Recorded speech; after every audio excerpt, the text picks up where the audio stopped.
오늘은 내 얼굴 알아보는 방법 알려드리려고요. 내 얼굴이 볼륨형인지 골격형인지에 따라 결정되는 내용들이 많으니 오늘은 우선 내 얼굴이 어떤 유형에 속하는지 봅시다. 저는 퍼스널 컬러 진단 시에 가장 먼저 하는 분류입니다. 내가 골격형인지 볼륨형인지 나누는 분류인데요. 이 부분을 알면 헤어스타일, 이미지, 메이크업 스타일 등을 찾을 수 있답니다. 우선 볼륨형이란 얼굴의 볼륨감이 입체감을 담당하는 유형으로 T존이나 콧대보다는 이마와 앞광대, 앞턱의 볼륨감으로 얼굴이 더 앞으로 튀어나와 보이는 사과 같은 얼굴의 타입을 얘기합니다. 반대로 골격형이란 얼굴 뼈들이 입체감을 담당하는 유형으로 T존, 콧대 등이 앞으로 튀어나오고 턱선이 발달되어 이목구비의 높낮이에 의해 입체감이 생기는 타입을 얘기합니다. 볼륨형의 대표적인 연예인은 아이유, 장원영, 아이린, 뉴진스 한이, 신예은, 한선화, 전여빈, 송혜교, 신민아 등이 있습니다. 골격형의 대표적인 연예인은 수지, 안유진, 우주소녀 보나, 뉴진스 민지, 이민정, 한혜진, 고윤정, 전지현, 나나 등이 있습니다. 제가 현장에서 이렇게 예를 들어드려요. 펜트하우스 천서진 역할의 배우는 골격형 타입이라 뼈들을 더 튀어나오게 만들고 살은 더 납작하게 만들어줄수록 더 예쁜 스타일이고, 이지아 씨는 볼륨형의 타입이라 다 채워서 잘 빚어서 튀어나오게 만들어줄수록 예쁜 스타일이라고 얘기를 하는데요. 그러면 많은 분들이 빠르게 이해를 해주시더라고요. 여기서 볼륨형은 튀어나오는 부분을 더 튀어나오게 할수록 예쁜 타입이랍니다. 주로 볼륨감은 이마와 앞광대, 턱 끝에서 나와요. 그래서 볼륨감형으로 분류됐지만 다른 부위에 비해 이마 볼륨감이 부족하다? 그러면 이마 볼륨감을 채워주는 거죠. 턱 끝이 다른 부위에 비해 볼륨감이 부족하다 그러면 턱 끝 볼륨감을 채워주시는 거랍니다. 그래서 메이크업 할 때도 볼륨형의 타입은 쉐딩보다는 하이라이터가 더 열일해주는 타입이에요. 반대로 이제 골격형은 튀어나오는 부위인 눈썹뼈, 콧대, 턱선을 부각해야 하니 이 부분을 뺀 나머지 부위들을 다 스르륵 없애주는 게 더 예쁜 타입이에요. 그래서 실은 하이라이터보단 쉐딩이 더 중요한 타입이에요. 내가 볼륨형인지 골격형인지 알 수 있는 진단 포인트 몇 개 알려드릴게요. 내 얼굴의 옆모습을 보았을 때 이마, 코, 턱을 연결하는 선이 가파르다 하면 골격형입니다. 이마, 코, 턱 선이 완만하다 하면 볼륨형입니다. 즉 옆모습이 평소에 평평하다고 생각되셨던 분들은 볼륨형에 가깝습니다. 나는 옆모습이 예쁘다 생각되셨던 분들은 골격형에 가깝습니다.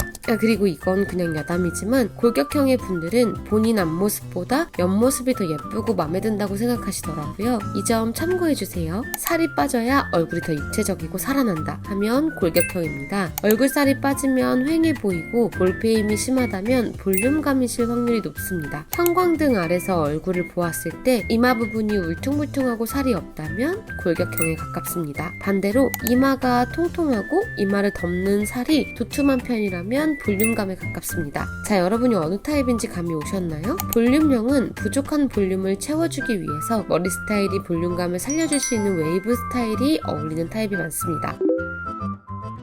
골격형은 볼륨을 채워주기보단 심플한 스타일로 컬이 약하거나 깔끔한 헤어스타일이 더 잘 어울려요. 의상도 화사하고 밝은 팽창색이 잘 어울릴 가능성이 높은 건 볼륨형. 볼륨형은 볼륨을 더 채워주는 게 관건이거든요. 골격형은 오히려 밝은 색보단 어두운 컬러 또는 밝은 색, 어두운 색을 같이 조합할 때 잘 어울릴 가능성이 큽니다. 헤어스타일이나 의상 이런 건 제가 나중에 자세히 또 다뤄볼게요. 우선 골격형, 볼륨형을 따져보세요. 퍼스널 컬러에서도 골격형, 볼륨형은 크게 좌우된답니다.